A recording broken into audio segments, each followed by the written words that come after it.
বদরপুর থানাধীন ভাঙ্গা এলাকার মহাকুল জিপির ৮ নং ওয়ার্ডের দক্ষিণকুল গ্রামের বাসিন্দারা পঞ্চায়েত ডিলিমিটেশনের বিরোধিতা করে ভোট বয়কটের ডাক দিয়েছেন। গ্রামবাসীরা রাস্তায় নেমে ডিলিমিটেশনের বিরুদ্ধে প্রতিবাদ সাব্যস্ত করেন। গ্রামবাসীরা অভিযোগ করে বলেন, দক্ষিণকুল গ্রাম আগে লামাজোয়ার জিপির অধীনে ছিল।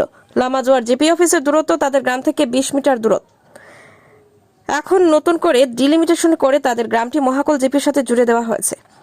আর মহাকলের দূরত্ব তাদের গ্রাম থেকে ১৬ কিলোমিটার দূরে।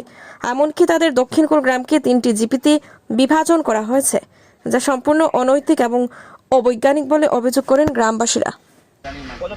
অযথা হয়রানি মানছি না, মানব না। সরকার হয়, আসাম সরকার হয়,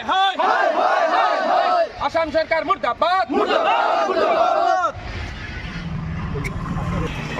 ওকে আমি অসম সরকারের জঘন্য ডিলিমিটেশন ব্যবস্থার বিরুদ্ধে প্রতিবাদ জানাই আমি মহাকল জিপির ৮ নম্বর ওয়ার্ডর দক্ষিণকুল এরিয়ার আমি ভোট বয়কটর সিদ্ধান্ত লৈছোঁ।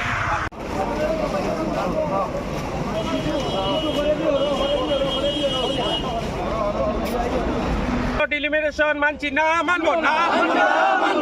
জঘন্য ডিলিমিটেশন মানছি না, মানব না। বেআইনি ডিলিমিটেশন মানছি না, মানব না। আসাম সরকার মুর্দাবাদ, আসাম সরকার মুর্দাবাদ, আসাম সরকার মুর্দাবাদ।